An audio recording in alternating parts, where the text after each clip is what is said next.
Welcome to Man Does Tech, where I solve the problems you didn't even know you had. You begin by collecting the essentials. This saves time. Have your national insurance number and an HMRC letter in front of you, because the UTR is often on official correspondence. Once done, sign into your personal government gateway account if you already have one, or prepare to set one up using a valid email and phone. Make sure to use the exact name format HMRC holds.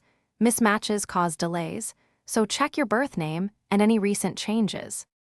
Once signed in, go straight to your self-assessment or business tax area because the UTR appears there. Navigate to self-assessment or corporation tax depending on your account. HMRC displays a 10-digit UTR near the top of the account summary.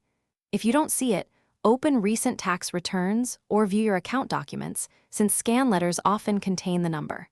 Make sure to note the exact 10 digits. Copying errors are common, so double-check each digit aloud. After you find the UTR, save it securely, write it down and store a digital copy in an encrypted note or your tax folder. If you cannot access online services or the UTR is not visible, call HMRC or request a mailed confirmation. They verify identity using NI number and address.